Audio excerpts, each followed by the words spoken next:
Hi guys, I hope you are doing well. Today we will talk about how to fix or how to solve the problem of not opening on Strava app. You will click on settings.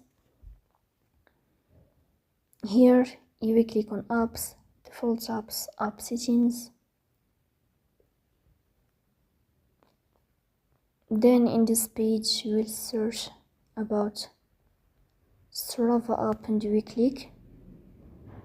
Here you will click on first stop and you will click OK. Then you will enter to the window of storage.